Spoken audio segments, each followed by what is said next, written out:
तो hello student, स्वागत है आप सभी का अपने यूट्यूब चैनल पे।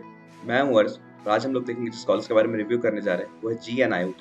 तो GNIOT एक बहुत ही अच्छा कॉलेज है जो कि ग्रेटर नोएडा में सिचुएटेड है और इसके बारे में सब कुछ देखेंगे। कैसे क्या इसका फीस स्ट्रक्चर है, कैसे क्या इसका प्लेसमेंट सीट मैट्रिक्स है, वगैरह वगैरह। तो अगर आपको वीडियो अच्छे लगे तो लाइक और सब्सक्राइब कराना भूलें। चलिए आगे बढ़ते हैं। GNIOT स्टैंड करता है greater Noida institute of technology के नाम से। ये एफिलिएटेड है doctor APJ Abdul Kalam technical university से। GNIOT जो है लोकेटेड है NCR रीजन में, ग्रेटर नोएडा में।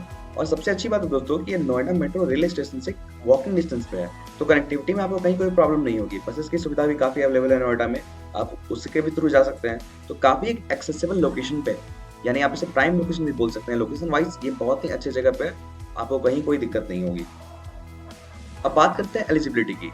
तो GNIOT के लिए एलिजिबिलिटी में आपको 10+2 में फिजिक्स, मैथ्स, केमिस्ट्री, या फिर अगर आपको बायोटेक है तो बायोलॉजी वगैरह वगैरह, इसमें आपका 45% मार्क्स होना ही चाहिए। और 40% marks for SC ST without grace. जी हाँ दोस्तों, ग्रेस मार्किंग नहीं करना है आपको। अगर आप SC ST स्टूडेंट्स हैं तो आपके लिए यहाँ पे 40% मार्क्स ही रखा गया, आपको 5% का कंसेशन मिला है। अगर आपका मार्क्स कम या ज्यादा है, अगर आप SC ST से आ रहे हैं तो आपके लिए बहुत ही बेनिफिशियल साबित हो सकता है। अब बात कर लेते हैं कि कौन कौन से एग्जाम यहाँ पे एक्सेप्टेड होते हैं। तो एग्जाम्स एक्सेप्टेड आर JEE, यानी आप JEE मेंस, और CUET के भी मार्क्स यहाँ पे बिल्कुल एक्सेप्टेड है। अब बात करते हैं कि एलिजिबिलिटी क्राइटेरिया में और डिटेल्स की।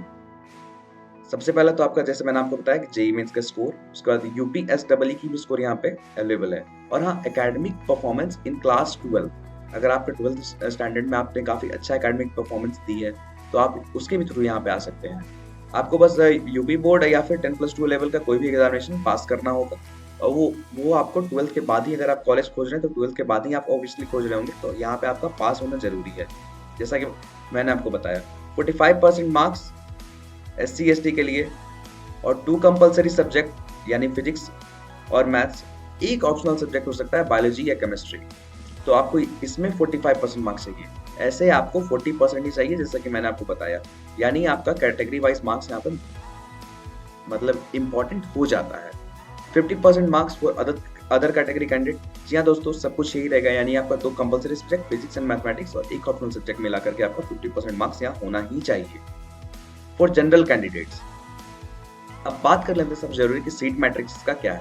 तो सीट मैट्रिक्स की बात कर लें तो पहले तो बात तो यहाँ पे कंप्यूटर साइंस इंजीनियरिंग, जो कि सबसे ज्यादा सॉर्ट आउट ब्रांच है, उसके लिए यहाँ पे ये 180 बच्चों को लेते हैं, यानी सीट्स की कोई खास कमी नहीं है।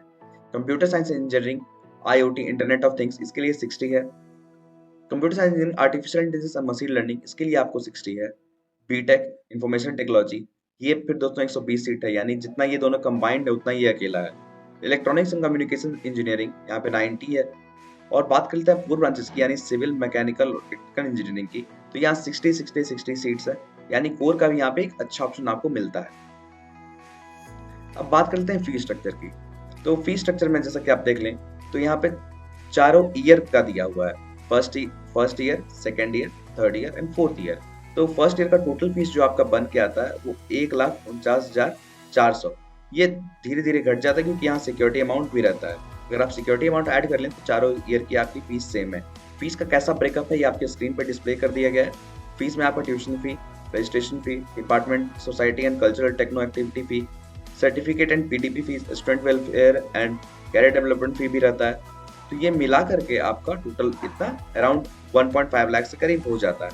तो स्टूडेंट, अगर आप 4 साल की बात कर ले तो ये अराउंड 6 लाख के अंडर ही आपका ये सारा कुछ हो जाता है। अब बात करते हैं हॉस्टल फी। अगर आप जाओगे हॉस्टल लेते हो तो उसके लिए क्या फी है। तो आपका रजिस्ट्रेशन फी, अगर देखिए यहाँ पे सब कुछ बने हुए हैं। पहला तो 3 टियर रूम्स है, दूसरा है 2 टियर। तो आपका रजिस्ट्रेशन फी है 5,000 अगर आपको कूलर के लिए होता है, तो ये सबके लिए कॉमन है। हॉस्टल एंड लॉजिंग फीस यहाँ पर आपका डिफर करता है। अगर आपका 3 सीटर है तो आपका 1,13,000 है फॉर कूलर, 1,50,000 है आपका AC के लिए। और अगर कूलर है तो यहाँ अगर आपका 2 सीटर है तो ये थोड़ी बढ़ जाती है, 1,23,000 हो जाता है, और आपका ये 1,58,000। तो टोटल आपका यहाँ क्या है, ये आपके स्क्रीन पे डिस्प्ले है। अब देखिए यहाँ पे हॉस्टल की बात कर लें तो bed, study table, chair, bedsheet, pillow, blanket, mug bucket सब कुछ मिलता है। 24 hour free wifi, mess facility, breakfast, lunch, dinner सब 24 घंटे मिलता है। Electricity backup 21 hours through generator, सब कुछ है यहाँ पे। आपको इसकी कोई टेंशन नहीं, बस आपको जाना है पढ़ना है अच्छे से।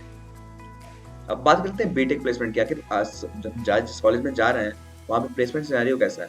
तो नंबर ऑफ स्टूडेंट रजिस्टर्ड जो है वो यहाँ पे आपका 508। तो 508 में नंबर ऑफ कंपनीज विजिटेड यहाँ पे 330, जो कि काफी बड़ा नंबर है। आप अगर आप बैक टू बैक ईयर यहाँ पे कंपेयर करें तो 504 था ये 2021-22 में, और 22-23 में यहाँ पे 508। नंबर ऑफ स्टूडेंट प्लेस 470 है, और पिछले उसके पहले 450 है। तो जैसा कि आप देख रहे हैं यहाँ पे एक स्टीप जंप लिया इन्होंने अराउंड 20 स्टूडेंट्स का, जो कि एक बहुत अच्छी बात है। बहुत अच्छी बात इसलिए कि ये ग्रो कर रही है। ऑफर्स मेड 650, ये भी ग्रो करी है इन्होंने। मिनिमम सैलरी 3.5, जी हाँ दोस्तों, मिनिमम सैलरी ही 3.5 है, मैक्सिमम 40। ये पहले क्या था 70। और ये कोई बच्चा होगा जिन्होंने ऑफ कैंपस निकाला होगा। वैसे आप अगर आप एवरेज सैलरी की बात कर लें तो 6.5 है, और ये पहले 5 थी। तो जैसा कि आप देख पा रहे हैं यहाँ, ये 1.5 लाख का इन्होंने जंप लिया है। तो अगर 1.5 लाख का इन्होंने जंप लिया है, जो कि बहुत ही अच्छी बात है, ये भविष्य में और भी ग्रो होगी। स्टूडेंट्स, ये काफी अच्छा कॉलेज है, आप इसमें बिल्कुल चाहें तो एडमिशन ले सकते हैं। कोई भी तरीके की हेल्प चाहिए तो नीचे गूगल फॉर्म दिया हुआ डिस्क्रिप्शन में, आप उसे फिलअप करें। हमारी टीम आपको जरूर कॉन्टैक्ट करेगी और हेल्प करेगी। तो आज के लिए बस इतना ही। Thank you and have a nice day.